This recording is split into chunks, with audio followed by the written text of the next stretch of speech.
سورہ آل عمران آیت نمبر 69، 70 اور 71۔ اعوذ باللہ من الشیطان الرجیم، بسم اللہ الرحمن الرحیم۔ ودت چاہتی ہے، طائفۃ ایک جماعت، من اہل الکتاب اہل کتاب میں سے، لو کاش، یضلونکم وہ گمراہ کر دیں تمہیں، وما یضلون اور نہیں وہ گمراہ کرتے، الا مگر، انفسہم اپنے آپ کو، وما یشعرون اور وہ نہیں سمجھتے۔ یا اہل الکتاب اے اہل کتاب، لما کیوں، تکفرون تم انکار کرتے ہو، بآیت اللہ اللہ کی آیتوں کا، وانتم حالانکہ تم تشہدون گواہ ہو۔ یا اہل الکتاب اے اہل کتاب، لما کیوں، تلبسون تم ملاتے ہو، الحق سچ کو، بالباطل جھوٹ کے، وتکتمون اور تم چھپاتے ہو، الحق حق کو، وانتم حالانکہ تم تعلمون جانتے ہو۔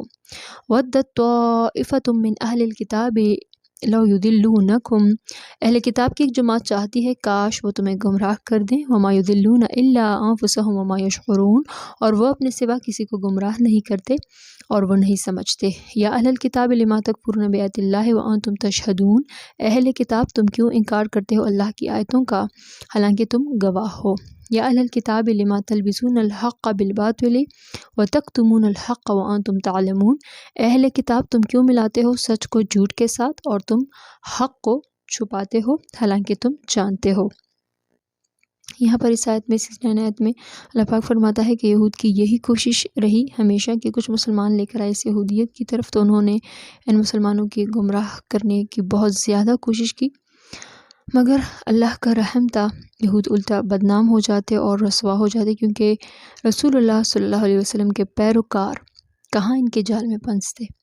پھر دوسری کوشش ان کی یہ تھی کہ توریت کے جن آیتوں میں رسول اللہ صلی اللہ علیہ وسلم کی بشارت تھی کہ اس طرح ایک پیغمبر آئیں گے اور یہ ان میں نشانیاں ہوگی، تو یہ یہود عالم توریت کے اس حصے کو بالکل نہیں دکھاتے اور اس حصے کو چھپاتے تھے لوگوں سے۔ تو یہ کام کر کے یہ دوسروں کو نہیں گمراہ کر رہے بلکہ خود گمراہ ہو رہے ہیں۔ پھر آیت نمبر 70 میں ہے کہ اس توریت میں حضور صلی اللہ علیہ وسلم کے بارے میں پیشن گوئی ہے اور پھر بھی تم یہود جو ہے انکار کر رہے ہو اس سے۔ اور پھر آیت نمبر 71 میں ہے اللہ رب العالمین یہود کو ان کی غلطی بتا رہے ہیں کہ تم یہود کیوں جو ہے سچ اور جھوٹ کو ملا رہے ہو، باطل کو سچ کہہ رہے ہو اور حق کو جو ہے جھوٹ بول رہے ہو، اور حالانکہ تم لوگ جانتے ہو۔ صدق اللہ العظیم۔